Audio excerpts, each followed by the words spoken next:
கர்த்தருடைய நாமத்துக்கு மகிமை உண்டாவதாக. ஆண்டவருடைய சமூகத்தில் நம்ம ஒப்பு கொடுக்க போகிறோம். ஆண்டவருடைய வார்த்தை என்பது தான் விரும்பியதை செய்து முடிக்கும். அது வெறுமையாக திரும்பாது. ஒரு வாரமும் ஆண்டவரோட வார்த்தை இந்த பிரசங்க பீடத்துலேருந்து போதிக்கப்படுகிறது. அந்த ஒரு வார்த்தையும் நமக்குள்ளே பிரவேசிக்கணும், நமக்குள்ளே பல மாற்றங்களை ஏற்படுத்தணும். அதுக்காக நம்ம ப்ரே பண்ணலாம். ஆண்டவரே, இன்றைக்கு போதிக்கப்படுகிற வார்த்தைகள் நிச்சயமாகவே என்னுடைய இருதயத்துக்குள்ளே பிரவேசிக்க வேண்டும், என் வாழ்க்கைக்குள்ளே பிரவேசிக்க வேண்டும், அது மாற்றத்தை ஏற்படுத்த வேண்டும். அது வெறுமையாக திரும்பக்கூடாதுப்பா.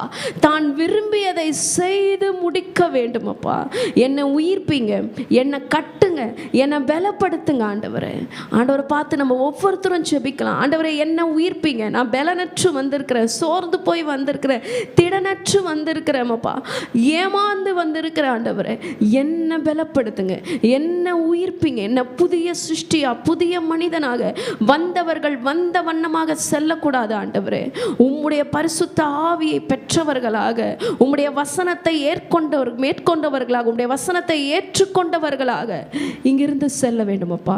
ஒரு மாற்றம் எங்களுக்குள்ள நிகழட்டும் ஆண்டவரே. அன்றைக்கு லீதியால் எப்படி லீதியாளுடைய இருதயத்தை நீங்க திறந்தீங்களோ, அதே போல இங்க உட்கார்ந்திருக்கிற பல பேருடைய இருதயத்தை நீங்க திறங்கப்பா.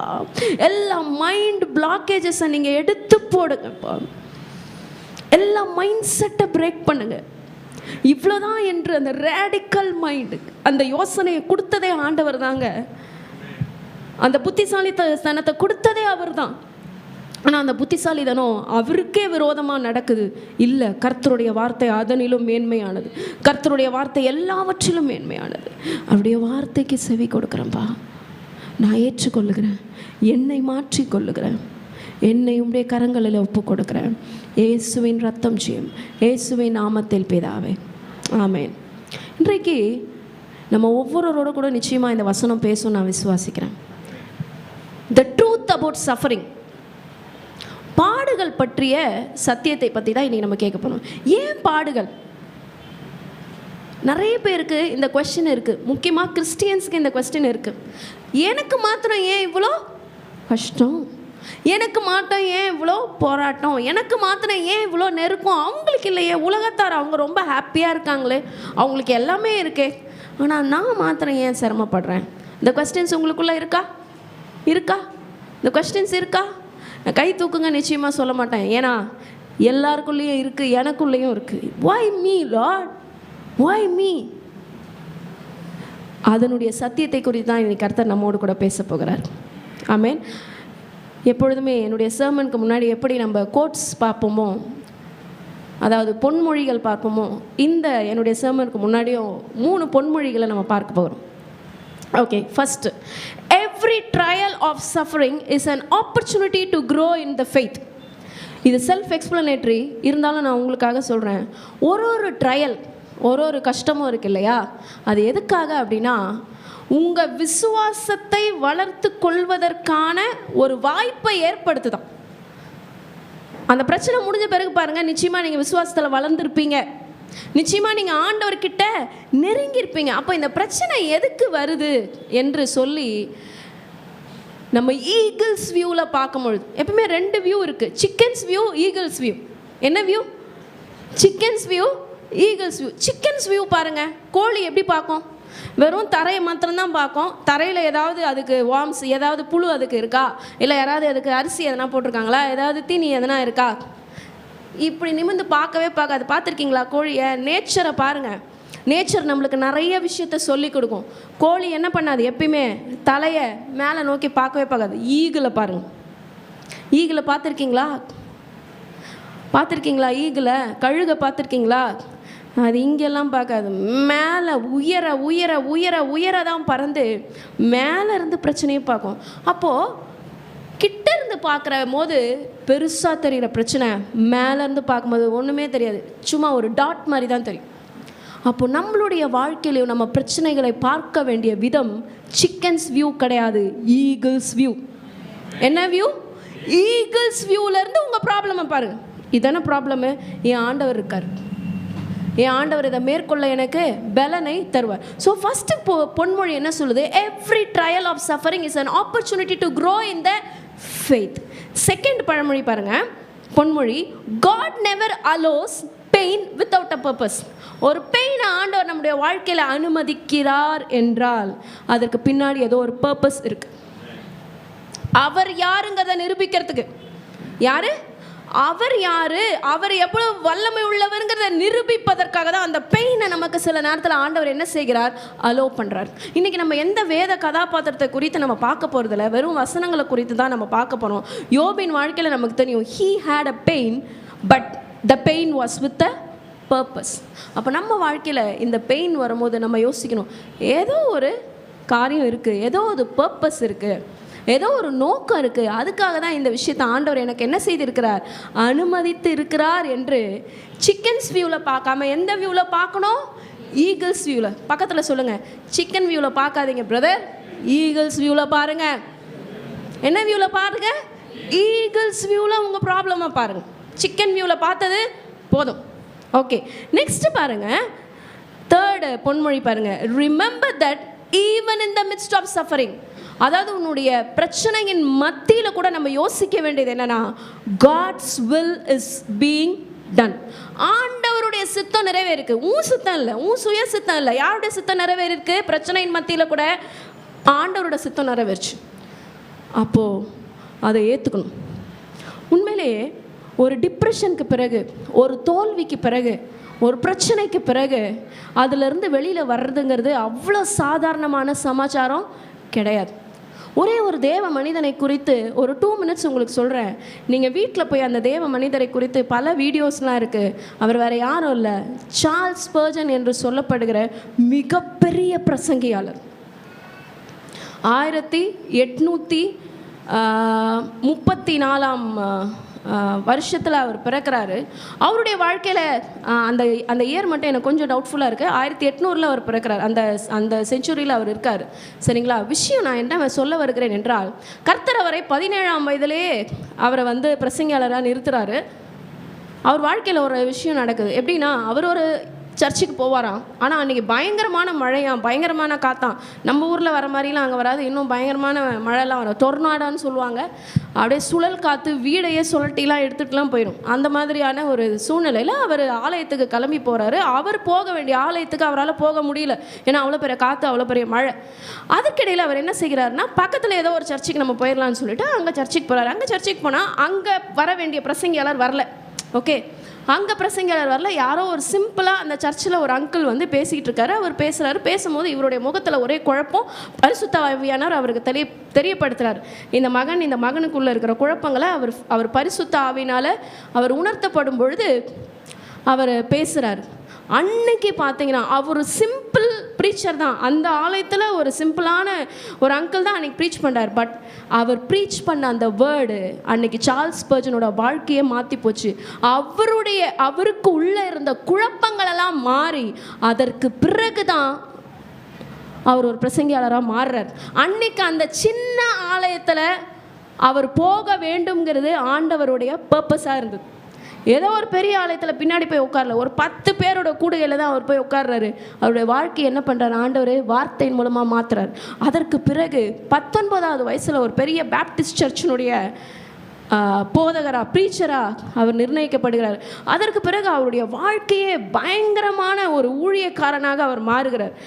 மாஸ் கேதரிங், அப்போல்லாம் சர்ச்சில் 50 பேர் கூடுறதே பெரிய விஷயம். ஆனால் அவருடைய பிரசங்கத்தை கேட்டு பட்டி தொட்டி அந்த கிராமங்கள் எல்லாம் கூடி அவருடைய வார்த்தை என்ன பண்ணுவாங்களாம்? கேட்பாங்களாம். இவ்வளோ பீக்கில் அவருடைய ஊழியம் போய்கிட்டு இருக்கும் போது அவருடைய வாழ்க்கையில் ஒரு பிரச்சனை வருது. அதுதான் இன்றைக்கி உங்கள் முன்னாடி நான் சொல்ல போகிறேன். இவ்வளோ பெரிய சார்ல்ஸ் ஸ்பர்ஜனுக்கு அந்த மாதிரி ஒரு ப்ராப்ளமா? என்ன ப்ராப்ளம் தெரியுமா? ஒரு பெரிய இந்த காலகட்டத்தில் நம்ம ஏதாவது ஒரு இன்ஃபர்மேஷன் நம்ம பாஸ் பண்ணோன்னா என்ன பண்ணுறோம்? வாட்ஸ்அப்பில் போடுறோம், டெலகிராமில் போடுறோம், எஸ்எம்எஸில் போடுறோம், என்னென்னத்துலேயும் போடுறோம். இப்போ யாராவது ஒரு பெரிய ப்ரீச்சர் பேசுகிறாருன்னா என்ன பண்ணுறாங்க? உடனே யூடியூப்பில் போட்டுறாங்க. அப்போ நம்ம இங்கேயே உட்காந்துட்டு எங்கேனாலும் பார்க்கலாம். அப்போல்லாம் அப்படி கிடையாது. ஒரு பெரிய அரங்கம் இருக்கணும். அந்த அரங்கத்தில் அவங்க போய் உட்காந்தா தான் அந்த குறிப்பிட்ட போதகருடைய வார்த்தை என்ன பண்ண முடியும்? அவங்களால கேட்க முடியும். So the Surrey hall music theatre என்ற ஒரு பெரிய அரங்கத்தில் 10,000 பேர் கூடியிருக்காங்க சார்ல்ஸ் ஸ்பர்ஜனோட மெசேஜ் கேட்கறதுக்காக. நீங்கள் வீட்டில் போய் பாருங்கள், அந்த நாள் ஒரு ட்ராஜடியாக முடிஞ்சிச்சு. என்ன நடந்தது? அவர் மெசேஜ் கொடுத்துக்கிட்டு இருக்காரு. இவரை பிடிக்காத யாரோ ஒருத்தர் ஃபயர் ஃபயர் ஃபயர்னு கத்துறாங்க. நெருப்பு பத்திரிக்கல. அந்த இடத்துல நெருப்புக்கான எந்த ஒரு அடிச்சுவடும் கிடையாது. ஆனால் பொய்யா நெருப்பு நெருப்புன்னு அவங்க கத்த போய் ஜனங்களாம் கலவரமாகி அவங்க அந்த எக்ஸிட்டை நோக்கி கதவுகளை நோக்கி ஓட நிறைய பேர் காயப்பட்டாங்க. 7 பேர் மரித்து போனார்கள். இந்த ட்ராஜடிக்கு பிறகு என்ன ஆண்டவரே, நான் உங்கள் வார்த்தையை தானேப்பா நான் போதிக்க வந்தேன், என் வாழ்க்கையில் ஏன்ப்பா இவ்வளோ பெரிய ஒரு பிரச்சனை, நான் உங்கள் வார்த்தையை தானே போதிக்க வந்தேன். அந்த ட்ராஜடியிலேருந்து அந்த டிப்ரெஷன்லேருந்து அவர் வெளியில் வர்றதுக்கு ரொம்ப நாள் ஆச்சான், பல மாதங்கள் ஆச்சான். அப்போது டிப்ரெஷன் அப்படிங்கிறது, சஃபரிங் அப்படிங்கிறது சாதாரணமானது ஒன்று இல்லை. கர்த்தருடைய உதவி இல்லாமல் அது உள்ளேருந்து நம்மளால் வெளியில் வரவே முடியாது. போகிறாங்க, சைக்காலஜிஸ்ட் கிட்ட போகிறாங்க, கவுன்சிலிங்க்கு போகிறாங்க, மெடிசன்ஸ் கொடுக்குறாங்க. எதுக்கு அந்த மெடிசனு? நம்மளை தூங்க வைக்கிறதுக்கு தான் அந்த மெடிசன். நம்ம யோசிக்காமல், அதிகமாக யோசிக்காமல் தூங்க வைக்கிறது. But it is not the solution. யார் தான் சொல்யூஷன்? அவர் தான். இயேசுவே வழி. ஆண்டவர் அந்த ஊழியக்காரனை மறுபடியும் அவருடைய ஸ்தானத்தில் நிறுத்தினார். அதற்கு பிறகு அவர் மறுபடியும் ஊழியத்தை எடுத்து அவர் செய்தார். அந்த நேரத்தில் த செக்கர் ஆஃப் த ஃபெய்த்னு சொல்லிட்டு அவர் ஒரு புஸ்தகத்தை எழுதுகிறார். அந்த ட்ராஜடி முடிஞ்ச பிறகு அவர் எவ்வளோ காரியங்களை அவர் ஃபேஸ் பண்ணார் அப்படின்னு. ஸோ இந்த ட்ராஜடி, இந்த டிசாஸ்டர், இந்த பிரச்சனை, இந்த டிஸப்பாயின்மெண்ட் அப்படிங்கிறது எல்லாரோட வாழ்க்கையிலையும் வருது. ஊழியக்காரரோட வாழ்க்கையிலையும் வருது, விசுவாசிகளோட வாழ்க்கையிலையும் வருது, சாதாரணமாக உலகத்தில் இருக்கிறவர்களுடைய வாழ்க்கையிலையும் வருது.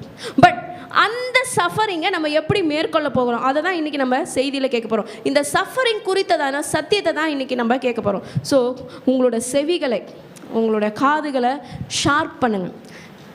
சிஸ்டர்ஸ்லாம் என்ன பண்ணுவீங்க, சமைக்கிறதுக்கு முன்னாடி கத்தியை தரையில் தேய்ச்சா நல்லா ஷார்ப் ஆகும். இப்போ நம்ம காதுகளை ஷார்ப் பண்ணுங்க. காது என்ன பண்ணுங்கள், ஷார்ப் பண்ணுங்கள். இப்போ நம்ம வசனங்களை கேட்க போகிறோம். 1 பேதுரு 4:12 நம்ம வாசிக்க போகிறோம். நம்முடைய வேத புஸ்தகத்தை திறந்து கொள்வோம். 1 பேதுரு 4:12 இந்த சஃபரிங்கை குறித்து நிறைய வசனங்கள் இன்றைக்கி நம்ம தியானிக்க போகிறோம். அதில் முதலாவது 1 பேதுரு 4:12. பிரியமானவர்களே, உங்களை சோதிக்கும்படி உங்கள் நடுவில் பற்றி எரிகிற அக்கினியை குறித்து ஏதோ புதுமை என்று திகையாமல். இதை யார் சொல்லுகிறாங்க அப்படின்னா பேதுரு சொல்றார். Dear friends, do not be surprised. உங்கள் நடுவில் தீ மாதிரி ஒரு விஷயம் பற்றி எரியுதுல, ஒரு பிரச்சனை, அதை பார்த்து சர்ப்ரைஸ் ஆகாதீங்க. அதை பார்த்து என்ன ஆகாதீங்க, சர்ப்ரைஸ் ஆகாதீங்க. அடுத்தது அப்போஸ்தலர் 14:22 நான் உங்களுக்காக வாசிக்கிறேன். அதில் சொல்லப்படுகிறது, நம்முடைய பவுல் அப்போஸ்தலர் அந்த விஷயத்தை, அந்த வசனத்தை சொல்லுகிறாரு. சீஷருடைய மனதை திடப்படுத்தி விசுவாசத்தில் நிலைத்திருக்கும்படி அவர்களுக்கு புத்தி சொல்லி நாம் அநேக உபத்திரவங்களின் வழியாக தேவனுடைய ராஜ்யத்தில் பிரவேசிக்க வேண்டும் என்று சொன்னார்கள். பவுலும் பர்னபாவும் இந்த வசனத்தை சொல்கிறாங்க. அப்போது அநேக உபத்திரவங்களின் வாயிலாக தான் நம்ம எங்கே பிரவேசிக்க முடியும்னு சொல்லி வசனம் சொல்லுது. தேவனுடைய ராஜ்யத்தில் என்ன செய்ய முடியுமா, பிரவேசிக்க முடியுமா. அப்போ இந்த பாடுகள் ஏன், இந்த பிரச்சனை ஏன் நம்மை தேவனுடைய ராஜ்யத்துக்கு நேராக அதெல்லாம் என்ன பண்ணுது, நடத்துது. அதனால பிரச்சனையை பார்த்து சர்ப்ரைஸ் ஆகாதீங்க. சொல்லுங்கள், பக்கத்து சொல்லுங்கள், பிரச்சனையை பார்த்து சர்ப்ரைஸ் ஆகாதீங்க. பிரச்சனையை பார்த்து சர்ப்ரைஸ் ஆகாது. அப்படியே ரொம்ப டென்ஷன் ஆகிடாதீங்க. பிரச்சனையை பார்த்து சர்ப்ரைஸ் ஆகாதீங்க. Always have an eagles view. Always have a eagles view. Okay, next நான் உங்களுக்கு சொல்ல போகிற காரியம் என்னன்னா, காட் டசன்ட் டினை சஃபரிங். பிரச்சனையே இருக்காதுப்பா, உனக்கு ப்ராப்ளமே வராதுன்னு என்னைக்காவது ஆண்டவர் சொன்னாரா? இல்லை. உலகத்தில் உங்களுக்கு உபத்திரவம், ஆனாலும் உலகத்தை. அப்போ இந்த பிரச்சனைகள் மத்தியில் நாம் சொல்ல வேண்டிய தேவ வார்த்தை என்ன? கடகடன் குறிச்சிக்கோங்க. யோவான் 15:5 என்ன அந்த வசனம்? யார் திராட்சை செடி, யார் திராட்சை கொடியா இருக்கிறோம்? நானே மெய்யான திராட்சை செடி, நீங்கள் கொடிகள். அந்த வசனத்தை சொல்லுங்க. அவருக்கு உள்ள இருந்த பலன் உங்களுக்குள்ள வரும். அவருக்கு உள்ள இருந்த வல்லமை உங்களுக்குள்ள வரும். அவருக்குள்ள இருந்த ஞானம் உங்களுக்குள்ள வரும். இந்த விஷயத்தை எப்படி மேனேஜ் பண்ணணும்ன்ற ஞானத்தை அவர் உங்களுக்கு அந்த நேரத்தில் கொடுப்பார். நீ போ, உன் வாயை விரிவாய் தர, நான் பேசுவேன்னு சொல்றார். அப்போ பிரச்சனைக்கு மத்தியில் நம்ம என்ன சொல்லணும்? சொல்லிக்கிட்டே இருக்கணும். ஆண்டவரே, நீங்கள் திராட்சை செடி, நான் திராட்சை கொடி. இப்போ சொல்லாமா? நீங்கள் திராட்சை செடி, நான் கொடிப்பா. நீங்கள் திராட்சை செடி, நான் கொடி. எப்படி அந்த திராட்சை செடியிலேருந்து தான் அந்த கொடிக்கு எல்லா சத்தும் போகும். கரெக்டா? அந்த கொடியினுடைய நுனியில் தான் என்ன இருக்கும்? பூ பூக்கும். அதுக்கப்புறமா காயாகவும் அந்த காய் கனியாக மாறும். அந்த கொடியோட கனெக்ஷனை நம்ம கட் பண்ணிட்டோம்னா அதில் பூ வருமா? அதில் காய் வருமா? அதில் கனி வருமா? வராது. இப்போ நமக்கும் தேவனுக்கும் இருக்கிற கனெக்ஷன் போயிடுச்சுன்னா நம்மளால் சர்வைவ் பண்ண முடியாது, நம்மளால் உயிரோடவே இருக்க முடியாதுங்க. அப்போ அவர் திராட்சை செடி, நாம் கொடி. அடுத்த ஒரு ரொம்ப அழகான ஒரு வசனம், நம்ம எல்லாருக்கும் தெரிஞ்ச ஒரு வசனம். கர்த்தர் என் மேய்ப்பராக இருக்கிறார், நான் தாழ்ச்சி அடையேன். I shall not want. பிரச்சனைக்கு மத்தியில் சொல்லுங்க, கர்த்தர் என் மேய்ப்பராய் இருக்கிறார், நான் தாழ்ச்சி அடையேன். எல்லாருக்கும் தெரிஞ்ச ஒரு வசனம். முதல்ல திராட்சை செடி கொடி சொன்னேன். நெக்ஸ்ட்டு கர்த்தர் என் மேய்ப்பராக இருக்கிறார், நான் தாழ்ச்சி அடையேன்னு சொல்லியிருக்கேன். ஸோ இந்த 2 வசனத்தை என்ன செய்யாதீங்க? மறக்காதீங்க. பிரச்சனைகளுக்கு மத்தியில், பாடுகளுக்கு மத்தியில், பலவீனத்துக்கு மத்தியில், ஏமாற்றத்தின் மத்தியில், டிசப்பாயின்மெண்ட்ஸ். நிறைய நேரம் நம்ம வாழ்க்கையில் என்ன வருது? டிசப்பாயின்மெண்ட். நம்ம ஒன்று யோசிப்போம், இது நடக்கும், இது சர்வைவ் ஆகும், இது இவ்வளோ நாள் இருக்கும், ஒரே நாளில் காணாமல் போயிருக்கும். நோ, அந்த நேரத்தில் நம்ம சொல்ல வேண்டிய வசனம் தான், கர்த்தர் என் மேய்ப்பராக இருக்கார். அப்போ நீங்கள் அதை நம்ப போகிறீங்களா? ஆண்டவரை நம்ப போகிறீங்களா? அந்த மனுஷனை நம்ப போகிறீங்களா? கர்த்தருடைய வார்த்தையை நம்ப போகிறீங்களா? நான் கர்த்தருடைய வார்த்தையை தான் நம்புகிறேன் அப்படிங்கிறவங்க சத்தமாக சொல்லுங்கள், கர்த்தர் என் மேய்ப்பராக இருக்கிறார், நான் தாழ்ச்சி அடையேன். பிசாசு வெட்கப்படும்படிக்கு பிரச்சனைக்கு மத்தியில் வசனத்தை சொல்லுங்க. ஏன்னா ஆண்டவர் 40 நாள் அவர் உபவாசம் இருக்கும் பொழுது சோதிக்கப்படும்படிக்கு பிசாசு வரான். அந்த பிசாசை நோக்கி ஆண்டவர் எதை வைத்து தான் அவனை ஜெயிக்கிறார்னா வசனத்தை வச்சு தான். அப்போ உங்கள் கையில் வசனம் என்கின்ற ஒரு சொல்யூஷனை ஆண்டவர் கொடுத்துட்டார். எல்லா ப்ராப்ளத்துக்கும் சொல்யூஷன் எங்கேருந்து தான் இருக்குது? The word of God. சரிங்களா? அடுத்தது ஒரு வசனம் உங்களுக்கு சொல்ல போகிறேன். யோவான் 16:33. நம்ம எல்லாருக்கும் மறுபடியும் தெரிஞ்ச ஒரு வசனம். என்னிடத்தில் உங்களுக்கு சமாதானம் உண்டாயிருக்கும் பொருட்டு இவைகளை உங்களுக்கு சொன்னேன். உலகத்தில் உங்களுக்கு உபத்திரவம் உண்டு, ஆனாலும் திடன் கொள்ளுங்கள், நான் உலகத்தை ஜெயித்தேன் என்றார். இந்த வசனம் இப்போதான் நம்ம யோசிச்சோம், இப்போதான் நம்ம பேசணும் இல்லையா? எப்படி ஆண்டவரே நீங்க இந்த உலகத்தை ஜெயிச்சிங்களோ அதே போல நானும் இந்த உலகத்தை ஜெயிக்க எனக்கு உதவி செய்யுங்கன்னு ப்ரே பண்ணுங்க. யார் இந்த உலகத்தை ஜெயிச்சேன்னு சொல்லியிருக்காரு? ஆண்டவர். அவர் ஜெயிச்சார்னா அவருடைய பிள்ளைகளாகிய நாமும் இந்த உலகத்தை ஜெயிப்போம். அவர் ஜெயிச்சார்னா அவருடைய பிள்ளைகளாகிய நாமும் இந்த உலகத்தை ஜெயிப்போம். Always have an eagle's view over the problem. Don't have the chicken's view. நீங்கள் மேலே இருந்து பார்த்தீங்கன்னா உங்களுடைய இவ்வளோ பெரிய வீடே ஒரு டாட் மாதிரி தான் தெரியும். கரெக்டா?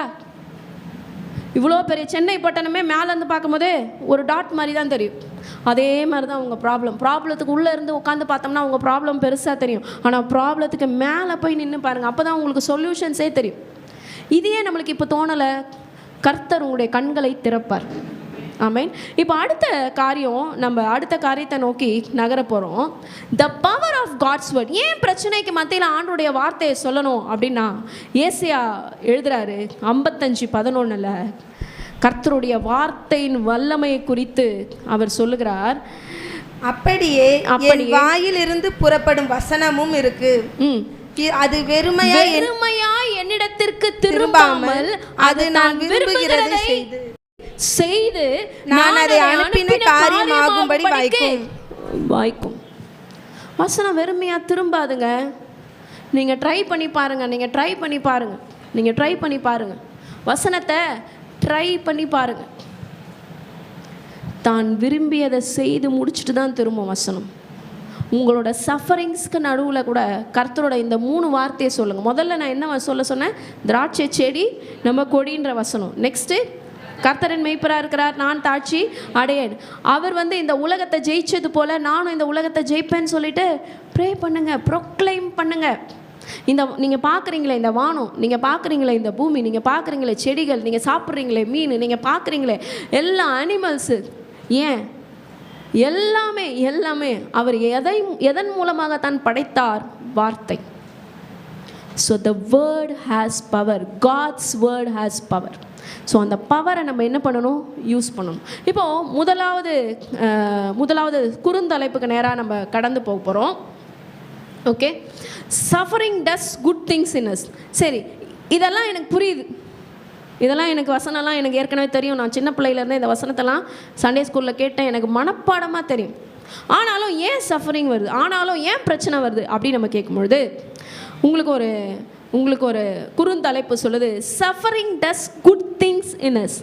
நற்காரியங்களை பாடுகள் என்ன செய்யுது நமக்குள்ள? அதை படிங்களேன். நற்காரியங்களை பாடுகள் நம்மில் நற்காரியங்களை செய்யும்.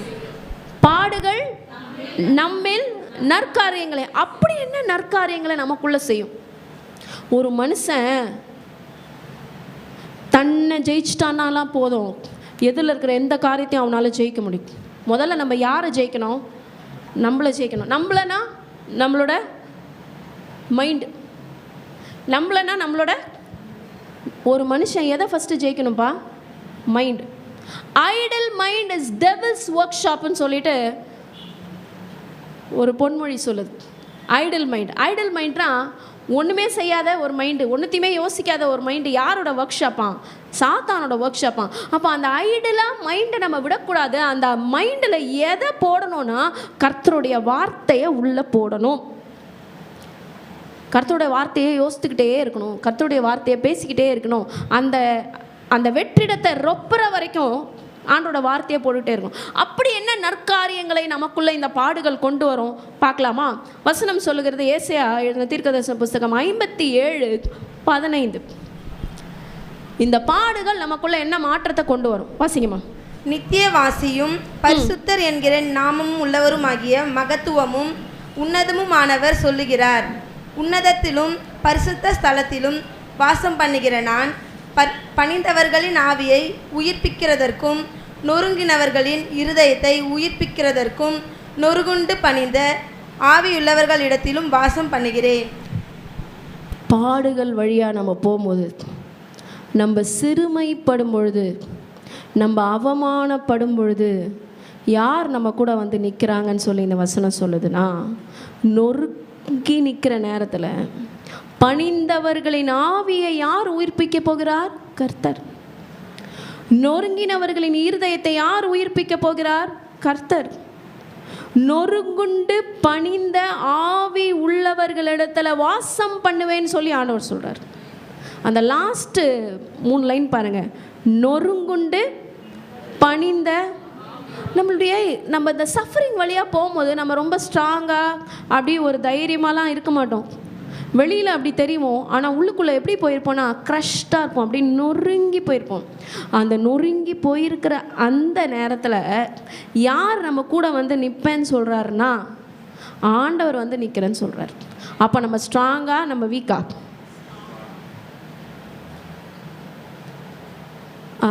அந்த சாங் என்ன சாங்கு? நன்றி உள்ளம் நிறைவுடன் நன்றி பரிசுத்தர்க்கே நன்றி, தேவகுமாரன் இயேசுவை தந்தார், பலவீனன் பலவான் என்று சொல்லுவான், தரித்திரன் செல்வந்தன் என்பான், கர்த்தரின் செயல் இதுவே நன்றி. பலவீனன் பலவான் சொல்லுங்க, தரித்திரன் செல்வந்தன் என்று சொல்லுங்க, செல்வந்தன் என்பான், கர்த்தரின் செயல் இதுவே நமக்காய் நன்றி. ஆமாம், நம்ம இந்த பலவீனப்பட்ட நேரத்தில் இந்த நொறுக்கப்பட்ட நேரத்தில் நம்மோடு கூட வந்து வாசம் பண்ணுகிறது யார் என்றால், இந்த வானத்தை இந்த பூமியை உண்டாக்கின ஆண்டவர் நம்ம கூட வந்து நிற்பாரா, நம்ம கூட வந்து வாசம் பண்ணுவார். இந்த பாடலில் இந்த பக்தர் எழுதியிருக்காரு, பலவீனன் பலவான் என்று சொல்வான், தரித்திரன் செல்வந்தன் என்று சொல்வார். அப்போ இந்த பாடுகள் நம்மில் நற்காரியங்களை செய்யும். The suffering reminds us. இது என்ன சொல்லுதுன்னா, எதுவுமே உன் கண்ட்ரோலில் இல்லைன்னு சொல்லுது. பாடுகள் என்ன சொல்லுது, எல்லாம் என் கையில் இருக்குன்னு நம்ம யோசிக்கிறோம்ல. இந்த கொத்து சாவியே என் கையில் தான், வீட்டோட லாக்கர் சாவி என் கையில் தான், ஆஃபீஸோட மெயின் சாவி என் கையில் தான் இருக்குல்ல. இல்லை, the suffering reminds us the finiteness, infinite symbol இப்போ ரொம்ப பிரபலமாகுது. எல்லாம் செயினில், மோதிரத்தில், பிரேஸ்லெட்லாம் போட்டுக்கிறாங்க. இன்ஃபைனைட்டோட சிம்பிள் சொல்லுங்கள் பசங்க. 8 இப்படி படுகு போட்டிங்கன்னா இருக்குமே, அதான் இன்ஃபைனைட். இன்ஃபைனைட்னா என்னதுப்பா, முடிவே இல்லாதது தான் என்னது இன்ஃபைனைட். இப்போ வெட்டிங் ரிங்கே என்ன போடுறாங்க, இன்ஃபைனைட் சிம்பிள் தான் போடுறாங்க. ஆனால் இந்த பாடுகள் என்ன சொல்லுதுன்னா, ஃபைனைட்டுங்கிறத சொல்லி கொடுக்குது. எதுவுமே உன் கண்ட்ரோலில் இல்லைப்பா, எதுவுமே உன் கண்ட்ரோலில் இல்லை. எவ்ரிதிங் இஸ் டிஸ்டைன், எவ்ரிதிங் எல்லாமே வரையறுக்கப்பட்டதாக தான் இருக்குது. அப்போ ஒரு மனுஷன் ரொம்ப பெரிய ஒரு பெருமையில் போகும்போது அந்த பாடு அவனை தட்டி, அவனை திருத்தி, அவனுக்கு நற்புத்தியை கொடுத்து உட்கார வைக்குது. அப்போது இந்த பாடுகள் என்ன செய்கிறது என்றால், நம்மில் நற்காரியங்களை செய்கிறது. இந்த பாடுகள் என்ன செய்கிறது, நற்காரியங்கள். அது எதை டீச் பண்ணுதுன்னா, ஹியூமிலிட்டியை டீச் பண்ணுது, தாழ்மையை டீச் பண்ணிடு. Humility is our greatest friend. யார் நம்முடைய கிரேட்டஸ்ட் ஃப்ரெண்டாக இருக்காரு, ஹியூமிலிட்டி, தாழ்மை. பெருமை உள்ளவனுக்கு எதிர்த்து நிற்கிற ஆண்டவர் தாழ்மை உள்ளவனுக்கு கூட இருக்காருங்க. ஆனால் வெற்றி மாத்திரமே பெற்றுக்கொள்ள இருக்கிற மனிதர்களுடைய நினைமை எப்படி இருக்கும்னா, ரொம்ப மமதையில் இருப்பாங்க, ரொம்ப ஒரு பெரிய இல்யூஷனில் இருப்பாங்க, ரொம்ப ஒரு பெரிய பெருமையில் இருப்பாங்க. ஆனால் பாடுகள் வழியாக போகிற ஒரு மனுஷன் பக்குவப்பட்ட மனிதனாக இருப்பான். பாடுகள் வழியாக போய் கொண்டு இருக்கிறவனை பார்ப்பான், பாடுகள் வழியாக போய் கொண்டு இருக்கிறவனுக்கு அட்வைஸ் பண்ணுவான். அதுக்கு தான் கர்த்தர் இந்த பாடுகளை உனக்கு கொடுத்துருக்கிறார் மகனே. Always have an eagle's view, don't have the chicken's view when you are in the problem. அடுத்தது சங்கீதம் 119:71 ஒரு காரியத்தை குறித்து சொல்லுகிறது. நான் உபத்திரவப்பட்டது எனக்கு நல்லது, அதனால் உமது பிரமாணங்களை கற்றுக்கொள்கிறேன். ப்ராப்ளம்ஸ் எப்பயுமே பார்த்தீங்கன்னா ஆண்டவர் கிட்ட நம்மளை கொண்டு வரும், ஆனால் வெற்றி நம்மளை ஆண்டவர்கிட்ட கொண்டு வராது. நல்லா ஞாபகம் வச்சுக்கோங்க, வெற்றி நம்மளை ஆண்டவர்கிட்ட கொண்டு வராது. பெருமை, நான்லாம் எவ்வளோ பெரிய ஆள், அதை தான் வெற்றி உனக்கு கொடுக்கும். பட் ப்ராப்ளம்ஸ், பிரச்சனை, டிசப்பாயின்மெண்ட்ஸ், லாஸ், இழப்புகள் யார்கிட்ட உங்களை கொண்டு வரோன்னா ஆண்டவர்கிட்ட உங்களை கொண்டு வரும். ஸோ இங்கே அருமையான ஒரு வசனம் சொல்லுது, நான் உபத்திரவப்பட்டது எனக்கு நல்லது, அதனால் உங்களுடைய பிரமாணங்களை நான் கற்றுக்கொள்ளுகிறேன். அடுத்தது ஒரு நம்பிக்கையான ஒரு வசனம் பாருங்கள். எரேமியா 29:11 சொல்லுது, நீங்கள் எதிர்பார்க்கும் முடிவை உங்களுக்கு கொடுக்கும்படிக்கு நான் உங்கள் பேரில் நினைத்திருக்கிற நினைவுகளை அறிவேன் என்று கர்த்தர் சொல்லுகிறார், அவைகள் தீமைக்கு. இந்த ப்ராப்ளம் உங்களோட தீமைக்கு அல்ல மகனே, இந்த ப்ராப்ளம் உன்னோட தீமைக்கு அல்ல, சமாதானத்துக்கு ஏதுவான நினைவுகள் தான் கர்த்தர் உன் பேரில் வைத்திருக்கிறார், மறந்துடாத. யோசேப்போட வாழ்க்கையில் அவங்க அண்ணமார் பார்த்த பெர்ஸ்பெக்டிவ் வேற. பெர்ஸ்பெக்டிவ் என்றால் கண்ணோக்கம். அவங்க அண்ணமார் பார்த்த பெர்ஸ்பெக்டிவ் வேற. இவனை குழிக்குள்ளே தூக்கி போட்டால் அவன் வேலை முடிஞ்சு அப்படின்னு இல்லை, குழிக்குள்ளே தூக்கி போட்டாலும் ஆண்டவர் குழிக்குள்ளேருந்து எடுத்தார். அவனை அந்த பேலஸில் வச்சார். அந்த பேலஸில் அவனை ப்ரிப்பேர் பண்ணிக்கிட்டு இருந்தார். நம்ம எல்லாருமே ப்ரிப்பரேஷன் ஃபேஸில் தான் இருக்கும், PHASC. அந்த ப்ரிப்பரேஷன் டைமில் தான் நம்ம எல்லாருமே இருக்கணும். ஸோ இந்த சஃபரிங் வரும்போது, நான் உபத்திரவப்பட்டது எனக்கு நல்லது, இதன் நிமித்தம் நான் கர்த்தருடைய பிரமாணங்களை கற்றுக்கொண்டேன்னு நம்ம சொல்லணும். அடுத்தது இந்த சஃபரிங் நமக்கு கொடுக்கறது என்ன அப்படின்னா, நம்மளை ஆண்டவர்கிட்ட கொண்டு வரும். அப்போது என்ன மாதிரியான வலியாக இருந்தாலும், அது மன வலியாக இருந்தாலும் சரி, உடலில் நம்மளுக்கு ஏற்படுற வலியாக இருந்தாலும் சரி, பாடுகளாக இருந்தாலும், நம்ம எங்கே தான் கடைசியாக போவோம், ஓடி போவோம், ஆண்டவரே என்னை காப்பாற்றுங்க, ஆண்டவரே என்ன காப்பாற்றுங்க. எத்தனை பேருக்கு இந்த அனுபவம் இருக்குது? நான் கை தூக்க சொல்ல மாட்டேன், ஏன்னா எல்லாருக்குமே இந்த அனுபவம் இருக்கும். நமக்கு தெரியும் எங்கே தான் நமக்கு சொல்யூஷன் கிடைக்கும், நீங்கள் உட்கார்ந்துருக்கிற மொத்த பேருக்குமே தெரியும். ஸோ இந்த பாடுகள், இந்த வலி, இந்த வேதனை நம்மை யார் இடத்துல கொண்டு செல்கிறது என்றால் ஆண்டவர் இடத்துல கொண்டு செல்கிறது. We realize that we are not in control of our life. இந்த பாடுகள் நம்மளுக்கு திரும்பி திரும்பி என்ன சொல்லி கொடுக்குதுன்னா, உன் லைஃப் உன் கண்ட்ரோலில் இல்லை தம்பி, உன் லைஃப் உன் கண்ட்ரோலில் இல்லைம்மா அப்படிங்கிறதா சொல்லி கொடுக்குது. அப்போ உன் லைஃப் யாரோட கண்ட்ரோலில் இருக்குது? அவருடைய கருத்தில் இருக்குது. அவருடைய கண்ட்ரோலில் தான் லைஃப் இருக்குது. அன்றைக்கி சீஷர்கள் போனாங்கப்பா, படகுல ஏறி போனாங்க. ஆனால் கர்த்தர் அந்த படகுல தான் உட்கார்ந்துருக்கார், படகுல படுத்திருக்கார். அப்போ காற்றும் புயலும் வீசுது. ஆண்டவருக்கு தெரியாதா என்ன? தெரியும். God is checking our faith. அவங்களோட ஃபெய்த்தை ஆண்டவர் செக் பண்ணார். அவங்களால என்ன பண்ண முடியல, அந்த ஃபெய்த்தோட லெவலை அவங்களால மெயின்டைன் பண்ண முடியல. அதுக்கப்புறமா அவர் எழும்புறாரு, அவர் பேசுகிறார், காற்றே இறையாதே. அவர் சொன்ன உடனே அமைதியாச்சு. ஆண்டவர் நம்ம கூடவே வச்சுருக்கோம்ப்பா, நம்மளோட போட்லேயே அவர் இருக்கார்ப்பா, நம்ம கூடவே இருக்கிறார். நம்ம தான் அவரை யூஸ் பண்ணுறதே இல்லை. ஐயோ புயல் வந்துருச்சு, ஐயோ நாங்கள் மடிந்து போகிறோமே, ஐயோ எங்களுடைய படகு மூழ்க போகிறது. ஏய், ஜீசஸ் உன் கூட தான்ப்பா இருக்காரு, ஜீசஸ் உன் கூடவே தான் இருக்காரு. அப்போ இந்த சஃபரிங்ஸ்லாம் நம்ம என்ன டீச் பண்ணுதுன்னா, கர்த்தர்கிட்ட நம்மளை நெருங்க வைக்குது. ஆண்டவர் இருக்காருங்கிறத நமக்கு சொல்லி கொடுக்கறது எது? நான் வெற்றி அல்ல, தோல்வி தான் நமக்கு சொல்லி கொடுக்குது.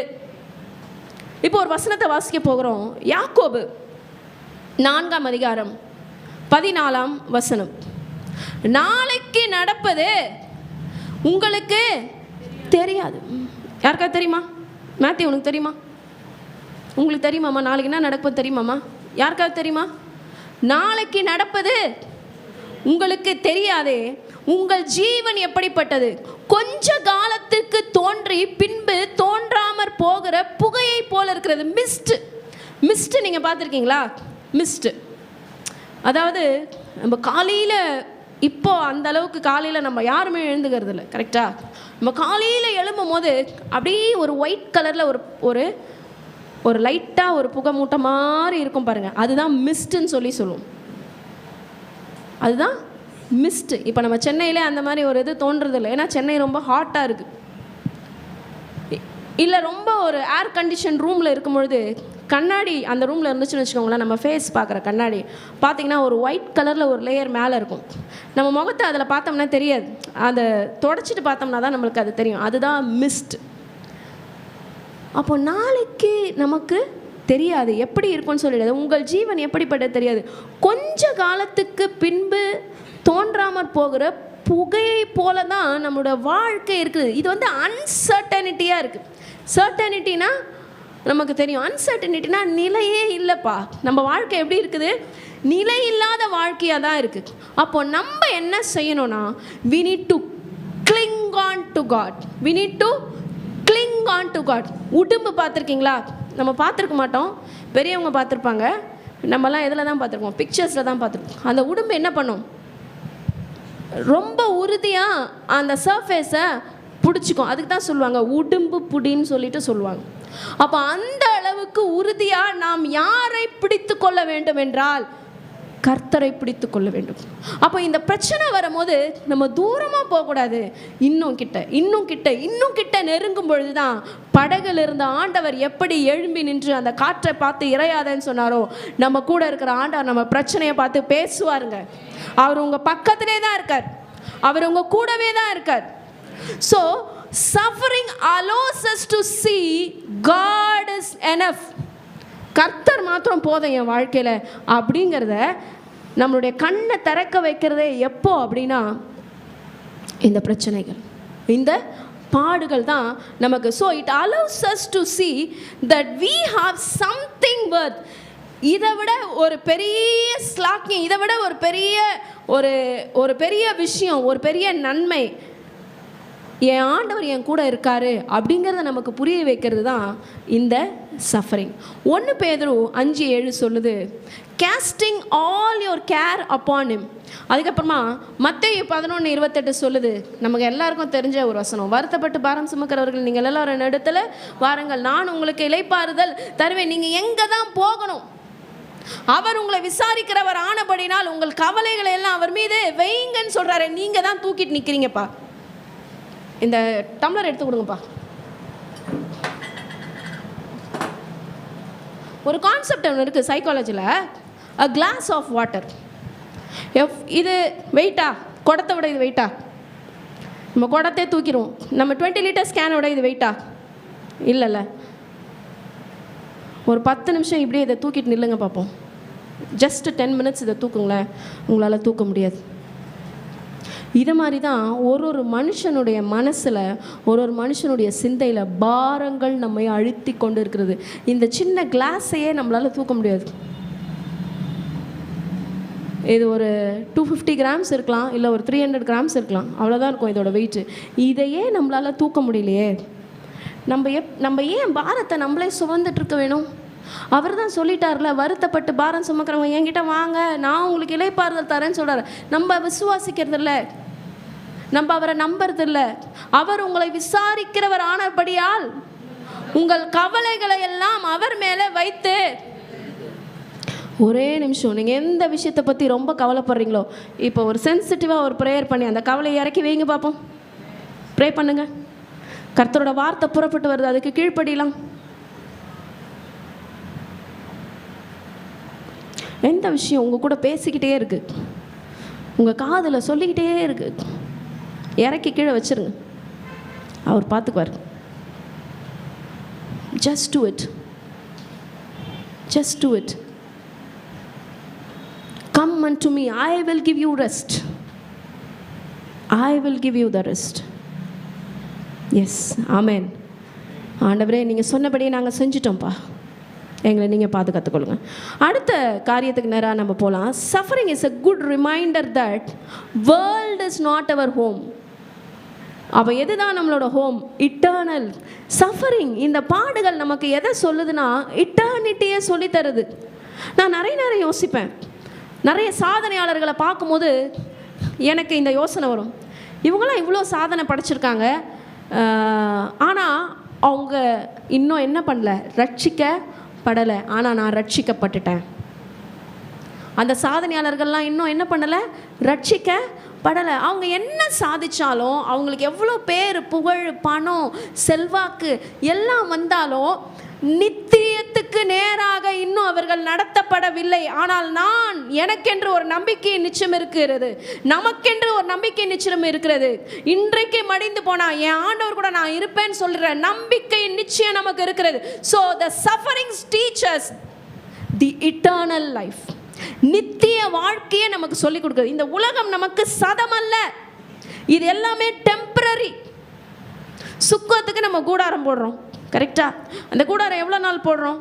ஒரு 2 வீக்ஸ் இருக்குது. நம்ம பிக்சர்லாம் எடுத்து முடித்த பிறகு அந்த கூடாரத்தை கழட்டிடுறோம். It is not permanent. நிஜமாக சுக்கோத் கூடாரம் வந்து ஜெருசலேமில் போடுறாங்க. அந்த கூடாரத்தில் தான் என்ன பண்ணுறாங்க? அவங்க அந்த 1 வீக் ஸ்டே பண்ணுறாங்க. அதுக்கப்புறம் என்ன பண்ணுறாங்க? அந்த கூடாரத்தை கழட்டிட்டு அவங்களோட ஊரை நோக்கி போகிறாங்க. ஸோ அந்த கூடாரத்தை போல தான் இந்த ஹோல் உலகமே, இந்த மொத்த உலகமே டெம்பரரி.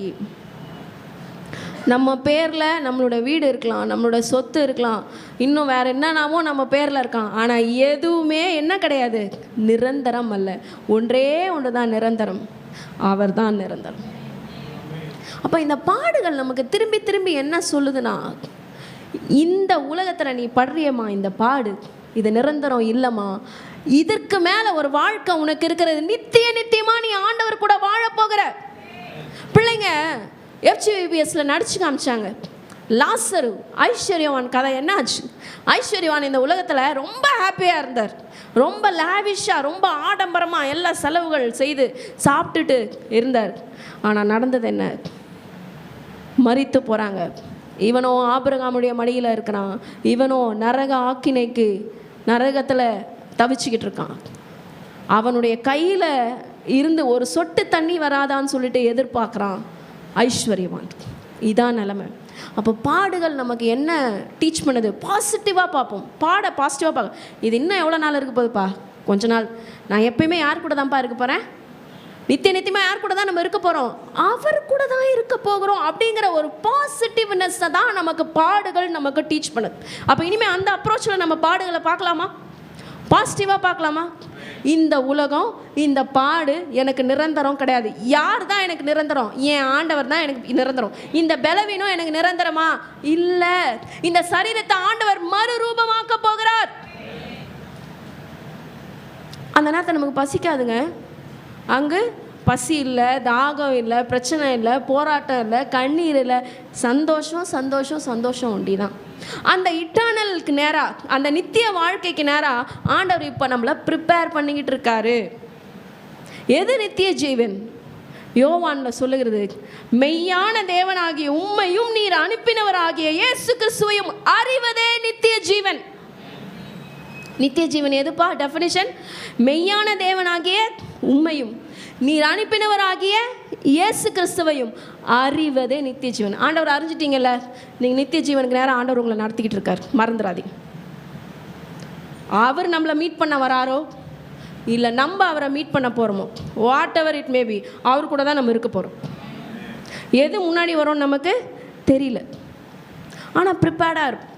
ஸோ இந்த பாடுகள் நம்மளை நிச்சயமாகவே என்ன ரிமைண்ட் பண்ணுது, என்ன நமக்கு நினைவூட்டிக்கிட்டே இருக்குது அப்படின்னா, நித்திய வாழ்க்கையை நமக்கு நினைவூட்டிக்கிட்டே இருக்குது. ஒரு வசனத்தை நம்ம வாசிக்க போகிறோம். ரோமருக்கு எழுதின நிருபம் 8:18. அதுக்கு முன்னாடி இன்னும் சில வசனங்கள் இருக்குது. நான் உங்களுக்கு அப்படியே கடகடன்னு வாசித்துறேன். நிலையான நமக்கு நகரம் நமக்கு இங்கே இல்லை, வரப்போகிறதே நாடி தேடுகிறோம் சொல்லிட்டு எபிரேயர் 13:14 சொல்லுகிறாரு. ரோமர் 8:18 குறிச்சிக்கலாம், மனசுலையும் பதிய வச்சுக்கலாம். ரொம்ப அழகான ஒரு வசனம். இக்காலத்து பாடுகள் இனி நம்மிடத்தில் வெளிப்படும் மகிமைக்கு ஒப்பிடத்தக்கவைகள் அல்லவென்று எண்ணுகிறேன். மனப்பாடம் பண்ணிக்கலாமா? இக்காலத்து பாடுகள், ஆகையால் இக்காலத்து பாடுகள் இனி நம்மிடத்தில் வெளிப்படும் மகிமைக்கு ஒப்பிடத்தக்கவைகள் அல்லவென்று எண்ணுகிறேன். ரோமர் 8:18 மறந்துடாதீங்க. இதுலேயும் ஒரு 8 இருக்குது, அதுலேயும் ஒரு 8 இருக்குது, முன்னாடி ஒரு 1 இருக்குது. 8:18 இக்காலத்து பாடுகள் இனி நம்மில் வெளிப்பட போகிற வெளிப்படும் மகிமைக்கு கம்பேர் பண்ணவே முடியாதாங்க. இப்போ நம்ம படுற பாடு இனிமே நமக்கு ஆண்டவர் இங்கிலீஷில் சொல்லுது, for I reckon that the sufferings of this present time are not worthy to be compared. அதை கம்பேர் பண்ணுறதுக்கு வேர்த்தியே இல்லையா. அந்த அளவுக்கு ஒரு பெரிய வாழ்க்கையை தான் கர்த்தர் நம்ம ஒவ்வொருத்தருக்கும் பரலோகத்தில் வச்சுருக்கேன்னு சொல்கிறார். அதனால் இந்த பாடெல்லாம் ஈகிள்ஸ் வியூவில் நின்று பாருங்கள், சிக்கன் வியூவில் பார்க்காதீங்க. என்ன வியூவில் பாருங்கள்? ஈகிள்ஸ் வியூவில் பாருங்கள். இக்காலத்து பாடுகள் இனி நம்மிடத்தில் வெளிப்படும் மகிமைக்கு ஒப்பிடத்தக்கவைகள் அல்லவென்று எண்ணுகிறேன்னு சொல்லுது. ஸோ ப்ரெசன்ட் டைமில் நீங்கள் படுற பாட பெருசாக நினச்சி ஒடிஞ்சு போயிடாதீங்க, நொடிஞ்சு போயிடாதீங்க, உட்காந்துடாதீங்க, துவண்டு போயிடாதீங்க, படுத்துறாதீங்க. எல்லாத்தையும் தூசியை உதறிட்டு எழும்புற மாதிரி எழும்பி வாங்க. உங்கள் ஆண்டவர் உங்கள் கூட இருக்கார். God is with you. இந்த இன்சிடெண்ட்டை மனசுக்குள்ளே வச்சுக்கோங்க. ஆண்டவர் அந்த படகுலேயே தான் இருந்தது போல் உங்கள் கூடவே தான் ஆண்டவர் இருக்கார். நீங்கள் அவரை எழுப்புங்க. ஆண்டவர் எழுந்து வாங்கப்பா, பேசுங்கப்பான்னு சொல்லுங்கள். உங்கள் பின்னாடியே தான் ஆண்டவர் இருக்கார். நீங்கள் வலையை போடுறீங்க, நீங்கள் சிரமப்படுறீங்க, அப்படியே அலமோதுது வாழ்க்கையை, படகு அலமோதுது, ஆனால் ஏசப்பா உங்கள் கூடவே தாங்க இருக்கார். இதை மறந்துடாதீங்க. நெக்ஸ்ட்டு சொல்லுது, the suffering help us to identify, மன்னிக்கவும், சஃபரிங் ஹெல்ப்ஸ் டு மெச்சூர். நம்மளை எப்படி சஃபரிங், இந்த பாடுகள் நமக்கு என்ன ஒரு பெரிய விஷயத்தை சொல்லி கொடுக்குதுன்னா, நம்மளை பக்குவப்பட வைக்குது. பக்குவம். அதிகமாக வயசானால் பக்குவம் சொல்ல முடியாது. அந்த பாடுகள் வழியாக செல்கிற மனிதன் தான் பக்குவப்படும். சிலதான் நம்ம பார்ப்போம், வயது சிறிதாக இருக்கும், ஆனால் அவங்களுக்குள்ள இருக்கிற அனுபவங்கள், அவர்களுக்கு உள்ளே இருக்கிற ஞானம் ரொம்ப அதிகமாக இருக்கும். நம்ம யோசிப்போம், இந்த பிள்ளைக்கு அவ்வளோ வயது இல்லையே, எப்படி இந்த பிள்ளை இவ்வளோ மெச்சூர்டாக பிஹேவ் பண்ணுது? பிகாஸ் அந்த பாடுகளின் வழியாக அந்த பிள்ளை நடந்திருக்கு. சில வசனங்களை நம்ம வாசிக்க போகிறோம். நானே உங்களுக்காக வாசிக்கிறேன். அதாகிலும் எபிரேயர் 12ஆம் அதிகாரம் எடுத்துக்கலாம், நம்ம எல்லாருமே வாசிக்கலாம். எபிரேயர் 12 அதில் 7ஆம் வசனத்திலிருந்து நம்ம வாசிக்க போகிறோம். அது சொல்லுது, நீங்கள் சிட்சையை சகித்தவர்களாய் இருந்தால் தேவன் உங்களை புத்திரராக எண்ணி நடத்துகிறார். தகப்பன் சிட்சியாத புத்திரன் உண்டோ? சிட்சை என்றால் டிசிப்ளின். சிட்சை என்றால் டிசிப்ளின். அப்போது இந்த சிட்சையை நம்ம என்ன பண்ணோம்? ஏற்றுக்கணும். இந்த டிசிப்ளின் ப்ராசஸை ஆண்டவர் நம்மளை டிசிப்ளின் பண்ணும்போது இந்த ப்ராசஸை நம்ம என்ன பண்ணிக்கணும்? அக்செப்ட் பண்ணிக்கணும். இந்த ப்ராப்ளத்தை நம்ம அக்செப்ட் பண்ணும்போது என்ன நடக்குது? நெக்ஸ்ட் வசனம் சொல்லுது, நம்முடைய சரீரத்தின் தகப்பன்மார்கள் நம்மை சிட்சிக்கும் பொழுது அவர்களுக்கு நாம் அஞ்சி நடந்திருக்க, நம்ம அப்பாவுக்கு நம்ம அஞ்சி நடந்திருக்கோமே, அப்பா அடிக்கிறாருன்னு சொல்லிட்டு நம்ம என்ன பண்ணியிருப்போம்? அந்த விஷயத்தை அஞ்சி நடந்திருக்கோமே, நாம் பிழைக்கத்தக்க ஆவிகளின் பிதாவுக்கு வெகு அதிகமாக அடங்கி நடக்க வேண்டும் அல்லவா? அப்போ நம்ம ஆண்டவருக்கு எப்படி நடக்கணும்? எப்பயுமே இந்த ஒரு தாட் எனக்குள்ளே ரொம்ப ஸ்ட்ராங்காக இருக்கும். நீயும் ஒரு சாதாரண மனுஷன், நானும் ஒரு சாதாரண மனுஷன். உனக்கிட்ட பொய் சொல்லி நான் என்ன பண்ண போகிறேன்? உனக்கு மறைச்சி நான் என்ன பண்ண போகிறேன்? ஒன்றுமே கிடையாது. ஏன்னா யார் பார்த்துட்டு இருக்குது எல்லாத்தையும்? உன்கிட்ட மறைச்சி நான் என்னப்பா பண்ண போகிறேன்? கரெக்டா? அப்போ ஆண்டவர் ஒருவர் இருக்கிறாருங்கிற ஒரு நினைப்பு நம்மளுக்குள்ளே இருக்கணும். அவருடைய சிட்சையை, அவருடைய டிசிப்ளின் ப்ராசஸை நம்ம என்ன பண்ணிக்கணும்? ஏற்றுக்கொள்ள வேண்டும். அவருக்கு அடங்கி நடக்க வேண்டும் என்று சொல்லி வசனம் சொல்லுது. அன்றியும் நம்முடைய சரீரத்தின் தகப்பன்மார்கள் நம்மை சிட்சிக்கும் பொழுது அவர்களுக்கு நாம் அஞ்சி நடந்திருக்க, நாம் பிழைக்கத்தக்க ஆவிகளின் பிதாவுக்கு வெகு அதிகமாய் நடக்க வேண்டும் அல்லவா? எந்த சிட்சையும், இதுதான் ரொம்ப முக்கியமான பாயிண்ட், அதை அண்டர்லைன் பண்ணிக்கோங்க, எந்த சிட்சையும் தற்காலத்தில் சந்தோஷமாய் காணாமல் துக்கமாய் தோணும். கண்டிப்பா அந்த நேரத்தில் நமக்கு ரொம்ப கடுப்பாக இருக்கும். என்னப்பா இதை பண்ணு அத்தை பண்ணு அப்படி சொல்லிட்டு சொல்கிறாங்களே. பசங்கக்கிட்ட சொல்லுவோம், ரூமை விட்டு வெளியில் போகும்போது ஃபேன் லைட்டை ஆஃப் பண்ணு, ஏசி ஆஃப் பண்ணு. பசங்களுக்கு ரொம்ப கடுப்பாக இருக்கும். என்ன இது நம்மளை சொல்கிறாங்களே. ஆனால் அவங்க நாளைக்கு மார்க்கெட் பிளேஸில் போய் ஒர்க் பண்ணும்போது இதை செய்வாங்க பாருங்கள். அப்போ தெரியும் பொறுப்புள்ள பிள்ளையை நீங்கள் உருவாக்கி இருக்கு. ஏன்னா அவனுக்கு தானாக அந்த கைப்போம். ஏன்னா அவங்க அம்மாவோட குரல் கேட்டாருங்க, டே லைட் ஆஃப் பண்ணுறா, டே ஃபேன் ஆஃப் பண்ணுறா, அவன் செய்வான் பாருங்கள். அப்போ நாளைக்கு அவனை அப்ரிஷியேட் பண்ணுவாங்க பாருங்கள். அந்த அப்ரிசியேஷன் யாருக்கு போகும்னா அவங்க பேரண்ட்ஸ்க்கு போகும். அப்போ அந்த சிட்சை, அந்த டிசிப்ளின் ப்ராசஸ் அப்படிங்கிறது நம்மளோட லைஃப்பில் நல்லதுக்காக தான் இருக்குது. அப்போ எந்த சிட்சையும் தற்காலத்தில் சந்தோஷமாக இருக்காது, துக்கமாக தான் இருக்கும். அடுத்தது பாருங்க, ஆகிலும் பிற்காலத்தில் அது பழகினவர்களுக்கு அது நீதியாகிய சமாதான பலனை தரும். அவர்கள் தங்களுக்கு நலமென்று தோன்றினபடி கொஞ்ச காலம் சிட்சித்தார்கள். இவரோ தம்முடைய பரிசுத்தத்திற்கு தாம் பங்குள்ளவர்களாகும் பொருட்டு நம்முடைய பிரயோஜனத்துக்காகவே நம்மை சிட்சிக்கிறார். அப்போ ஆண்டவர் ஏன் நம்மளை சிட்சிக்கிறார் என்று பார்க்கும் பொழுது, ஆண்டவர் ஏன் நம்மளை டிசிப்ளின் பண்ணுறாருன்னா நம்ம பிரயோஜனத்துக்காக தான் சிட்சிக்கிறார். இந்த கான்செப்டை நம்ம மைண்டில் ஃபிக்ஸ் பண்ணிக்கும். ஆண்டவர் ஏன் நம்மளை டிசிப்ளின் பண்ணுறாரு? ஏன் குட்னஸ்க்காக, ஏன் நன்மைக்காக தான் ஆண்டவர் என்ன டிசிப்ளின் பண்ணுறாரு? சொல்லுங்கள். ஏன் ஆண்டவர் என்ன சிட்சிக்கிறாரு? ஏன் குட்னஸ்க்காக, ஏன் நன்மைக்காக தான் ஆண்டவர் என்ன சிட்சிக்கிறாரு. இன்னும் ஒரே ஒரு வசனத்தை மாத்திரம் வாசித்துட்டு நம்ம ஜெபிச்சு முடிக்க போகிறோம். சில நேரம் பாடுகள் வழியாக செல்லும் பொழுது தான் கர்த்தர் இந்த பாடை எப்படி சகித்தார் சிலுவையிலங்கிறது நமக்கு ஞாபகம் வரும். நீங்கள் அதை ஃபீல் பண்ணி பார்த்துருக்கீங்களா? நீங்கள் அதை ஃபீல் பண்ணி பார்த்துருக்கீங்களா? நம்ம காலில் ஒரு செருப்பு போடாமல் போகும்பொழுது ஒரு கூர்மையான ஒரு பொருள் குத்திக்கிறதா வச்சுக்குவோம், ரத்தம் வரதா வச்சுக்குவோம். அப்போ உடனே அடுத்த நினைவு நமக்கு அதுதான் தோணும். ஐயோ, ஆண்டவருடைய கால்களிலும் என்ன போட்டாங்கப்பா? ஆணியை அடித்தாங்களே, அப்போ அவருக்கு எவ்வளோ வலிச்சிருக்கும். அப்போ இந்த சஃபரிங்ஸ் என்ன சொல்லிக் கொடுக்குதுன்னா, கிறிஸ்துவனுடைய பாடுகளை நமக்கு சொல்லிக் கொடுக்குது. கிறிஸ்துவனுடைய பாடுகளை நமக்கு சொல்லிக் கொடுக்குது. 1 பேதுரு 4:13 partakers of Christ suffering.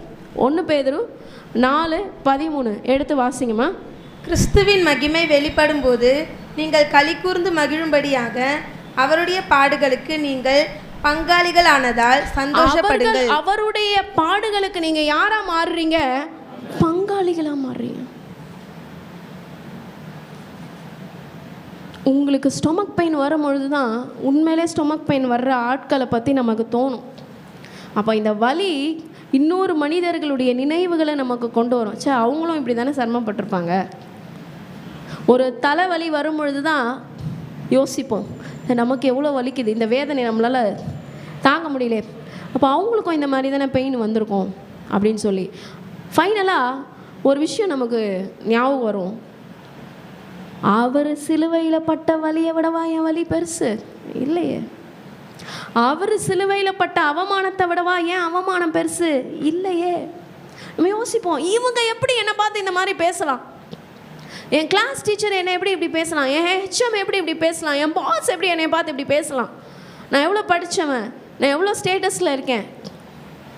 அவர் பட்ட அவமானத்தை விடவா நம்ம பெரிய அவமானப்பட்டுட்டோம் சொல்லுங்கள். இந்த வானத்தை பூமியை ஆண்டவர் வார்த்தையின் தெய்வமாகிய ஆண்டவராகிய இயேசுவை வைத்து தான் படைத்தாருங்க. ஆனால் நாசியில் ஆண்டவர் தான் அந்த சுவாசத்தை ஊதுறார். பிதாவாகிய தேவன் அவன் ஜீவ ஆத்மாவாகிறான். அந்த ஜீவ ஆத்மாவான மனுஷ குலத்தில் பிறந்த ஒருத்தன் அவரை ஹியூமிலியேட் பண்ணுறானே. அவருடைய ட்ரெஸ்ஸை என்ன பண்ணுறாங்க, சீட்டு போடுறாங்க. யாருக்கு அந்த ட்ரெஸ்ஸு கிடைக்கும்னு சொல்லிட்டு என்ன பண்ணுறாங்க, சீட்டு போட்டு எடுக்கிறாங்க. வாரினால் அடிக்கிறாங்க, காரி விழுறாங்க, தலையில் முள்முடிய வைக்கிறாங்க, கையில் ஆணி அடிக்கிறாங்க, 2 கால்லையும் ஆணி அடிக்கிறாங்க, விழால குத்துறாங்க. இப்போ யோசித்து பாருங்க, அவர் நினச்சிருந்தாருன்னா அந்த இம்மீடியட்டாக அந்த நேரத்தை தன்னுடைய வல்லமையை அவரால் வெளிப்படுத்திருக்க முடியுமா? முடியாத? முடியும். அவர்கிட்ட இல்லாத வல்லமையா? அவரை பார்த்தவொடனே லேகியவனை அலறி அடிச்சுட்டு போனானே, எனக்கும் உமக்கும் என்னை துன்பப்படுத்தவா வந்தீர்னு போனானா? எத்தனை பேர் அவர் உயிரோட எழுப்பினார்? 18 வருஷம் கூனியா அந்த கூணர்களை நீங்கள் பார்த்துருக்கீங்களா? அவங்க எவ்வளோ வெயிட் அவங்க சுமப்பாங்க தெரியுமா? பாவம். கர்த்தர் நம்மளை நல்லா வச்சுருக்காரு, அதுக்காக நன்றி சொல்லுங்கள். 18 வருஷம் நிமிர முடியாத கூனி அந்த அம்மாவை ஆண்டவர் சுகப்படுத்தினாரே. இவ்வளோ வல்லமையான காரியங்களை செய்திருந்தோம், சிலுவையில் எல்லாத்தையும் ஏத்தாரு. எதுக்கு ஏத்தாரு? He fixed the benchmark. He fixed the role model for suffering. உங்கள் எல்லாரை விட நான் அதிகமாக பாடுகளை அனுபவிச்சிட்டேன், நீங்கள் பாடுகளை கண்டு கலங்காதீங்கன்றதை நமக்கு சொல்லி கொடுத்துட்டு போயிட்டார். அப்போ நம்மளுக்கு பாடுகள் வரும் பொழுது நம்ம யோசிக்க வேண்டியது என்னென்னா, என் ஆண்டவர் பட்ட பாடை விட நான் ஒன்றும் அவ்வளோ பெரிய பாடு படலைப்பா. என் ஆண்டவர் பட்ட கஷ்டத்தை விட நான் அவ்வளோ பெரிய பாடு படலை. என் ஆண்டவர் பட்ட அவமானத்தை விட இப்படி பேசிட்டாங்களே, இப்படி பேசிட்டாங்களே, இப்படி பேசிட்டாங்களே. நான் சொன்னேன் அதே அந்த கிளாஸ் ஆஃப் வாட்டரோட எக்ஸாம்பிள் தான். எவ்வளோ நேரம் தான் அந்த கிளாஸ் டம்ளரை தூக்கி பிடிச்சிட்டு இருக்க போகிறீங்க? 10 நிமிஷத்துக்கு மேலே நீங்கள் உங்களால் என்ன பண்ண முடியாது, இந்த கிளாஸ் டம்ளரை தூக்க முடியாது. வேண்டாம், அந்த மனுஷங்களை இறக்கி வச்சிருங்க, அந்த கிளாஸ் டம்ளரை இறக்கி வச்சிருங்க, இறக்கி வச்சிருங்க. கர்த்தரை நோக்கி பாருங்க. நிரந்தரமானவர் அவர் மாத்திரமே. உங்கள் கணவர், உங்கள் கணவருடைய அன்பு, உங்கள் பிள்ளைகள், உங்கள் பிள்ளைகளோட அன்பு, உங்கள் பெற்றோர், உங்கள் பெற்றோருடைய அன்பு நிரந்தரம் அல்ல. யார் ஒருவர் மாத்திரம்தான் நிரந்தரம்?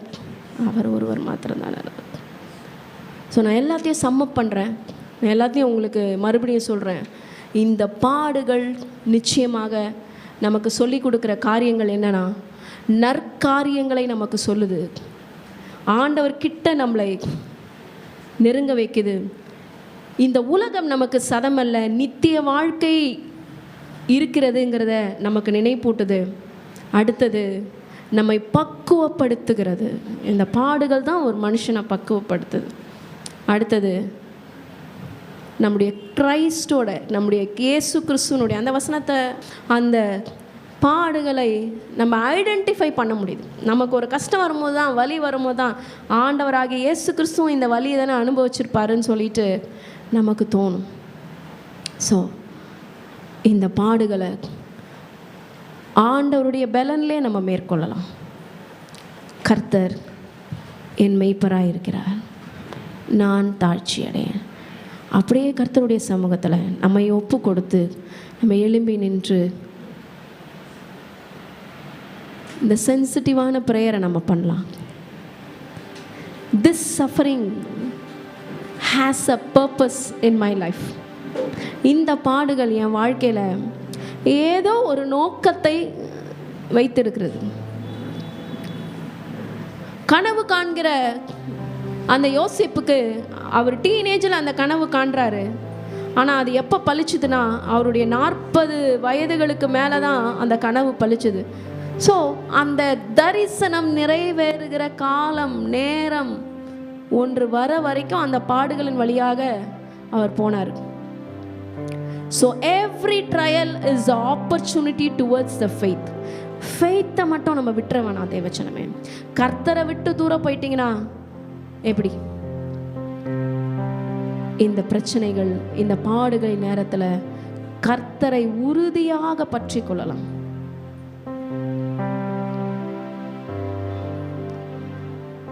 என்னையும் கையில் படைத்தேன் முழுவதுமாய், என்னை பயன்படுத்தும். என்னையும் கையில் படைத்தேன். It's a declaration of faith that you are surrendering yourself to Jesus Christ. பயன்படுத்தும். இது ஏதோ ஒரு வார்த்தை அல்ல. It is a declaration of faith. களிமண்ணா உம் சித்தம் நிறைவேற்றுமே. உம் சித்தமாக நிறைவேற்றும் தூயவன் நீ. களிமண்ணா உம் சித்தம் நிறைவேற்றுமே. என்னையும் கையில் படைத்தேன் முழுவதுமாய், என்னை பயன்படுத்தும்.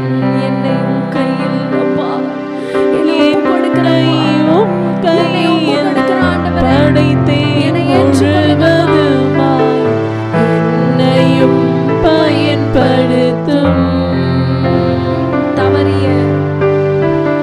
தவறிய பாத்திரம் நான், தவறுகள் நீக்கி என்னை தகுதியாய் இருத்திடுமே. தவறிய பாத்திரம் நான், தவறுகள் நீக்கி என்னை தகுதியாய் இருத்திடுமே.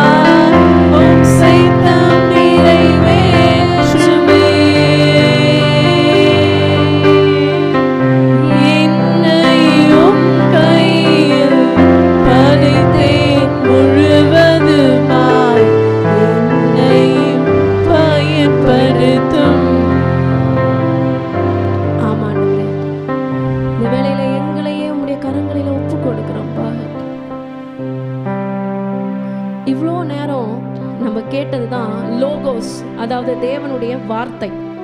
LOGOS, தேவ வார்த்தை. ஆனால் இப்போ இந்த நேரம் ரேமா. ரேமா என்றால் பேசப்படுகிற வார்த்தை. இந்த நேரத்தில் ஒரே ஒரு வசனத்தை நான் சொல்ல போகிறேன். ரோமர் 8:18 சொல்லுது, இக்காலத்து பாடுகள் இனி நம்மிடத்தில் வெளிப்படும் மகிமைக்கு ஒப்பிடத்தக்கவைகள் அல்ல என்று எண்ணுகிறேன். இதை உங்க மனசுல ஃபிக்ஸ் பண்ணிக்கோங்க. இப்போ நான் படுற பாடு இனிமேல் வெளிப்பட போகிற மகிமைக்கு கம்பேரே பண்ண முடியாது. So what you should do, you should cling on to God. So நாம் செய்ய வேண்டிய காரியம் என்ன? ஆண்டவரே நீர் திராட்சை செடி, நான் கொடி. ஆண்டவரே நீர் திராட்சை செடி, நான் கொடி. ஆண்டவரே நீர் திராட்சை செடி, நான் கொடி என்று அவரை உறுதியாக பற்றிக் கொள்ள வேண்டும். தேவ பிள்ளை, கர்த்தரின் மேய்ப்பராக இருக்கிறார், நான் தாழ்ச்சி அடையேன். கர்த்தரின் மேய்ப்பராக இருக்கிறார், நான் தாழ்ச்சி அடையேன். இந்த பாடுகளின் வழியாக நான் சென்றாலும் என் ஆண்டவர் எனக்கு மேய்ப்ப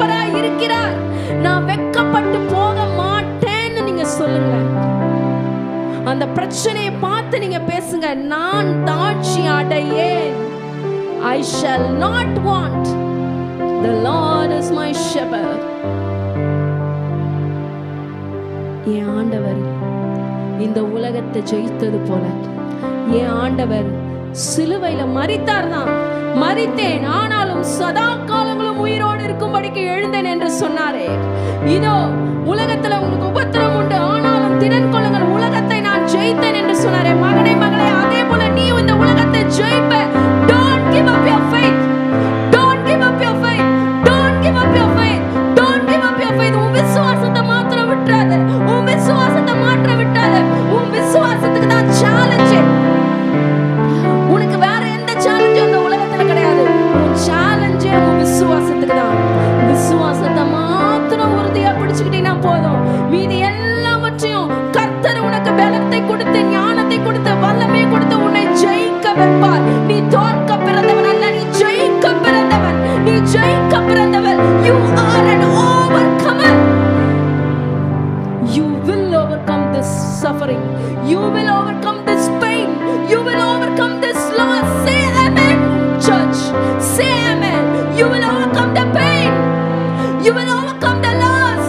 You will overcome the disappointment. You will overcome the suffering. You will overcome the curse in Jesus' mighty name. எல்லா இழப்புகளை, எல்லா பலவீனத்தை, எல்லா ஏமாற்றங்களை, எல்லா பிரச்சனைகளை நீங்க ஜெயிப்பீங்க. இயேசுவின் நாமத்தினால, இயேசுவின் நாமத்தினால நீங்க ஜெயிப்பீங்க. உங்களுடைய கரங்களை எங்களை ஒப்பு கொடுக்கிறோம்ப்பா. விசுவாசத்தை தொடங்குகிறவர் நீர், விசுவாசத்தை முடிக்கிறவரும் நீங்க தான்ப்பா. என் விசுவாசத்தை ஆரம்பிப்பவர் நீரே, என் விசுவாசத்தை முடிப்பவரும் நீரே. உம்மை நோக்கி எனக்கு நியமித்திருக்கிற ஓட்டத்துல நான் ஓடக்கூடிய பலனை எனக்கு தாங்கப்பா. ஒருபோதும் என் ஓட்டத்தை நான் முடிச்சிடக்கூடாது. நீங்க என்ன கூப்பிடுற வரைக்கும் என் ஓட்டத்தை முடிக்க கூடாது. Suicidal thoughts, Jesus mighty name, go out of you. எல்லாவித suicidal thoughts, எத்தனையோ பேருக்கு இந்த நினைவுகள் வருகிறது.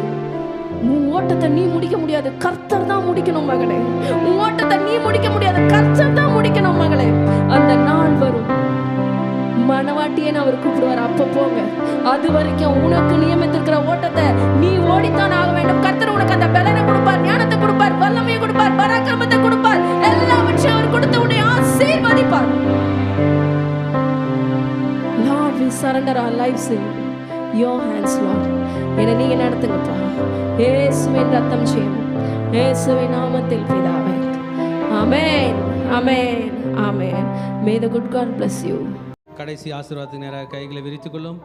ஈவரக்கா அடோனாய் வயீஷ்மரக்கா யா ஏ அடோனாய் பனவ் அல்லக்கா விஹுனக்கா ஈஷா அடோனாய் பனவ் அல்லக்கா வயசம் லக்கா ஷாலோம் வயசம் லக்கா ஷாலோம். கர்த்தர் உன்னை ஆசீர்வதித்து காக்க கடவர். கர்த்தர் தன் முகத்தின் மேல் பிரகாசிக்க பண்ணி உன் மேல் கிருபையா இருக்க கடவர். கர்த்தர் தன் முகத்தின் மேல் பிரசன்னமாக்கி உனக்கு சமாதானம் கட்டளையிட கடவர். ஹல்லேலூயா, ஹல்லேலூயா. அட்சணம் என்னும் தலை சிராவை தலையிலே போட்டுக் கொள்கிறோம். செஸ்டில் நீதி என்னும் மார்க்கவசத்தை மார்பிலே தரித்துக் கொள்கிறோம். இடுப்பில் சத்தியம் என்னும் கச்சையை இழையிலே தரித்துக் கொள்கிறோம்.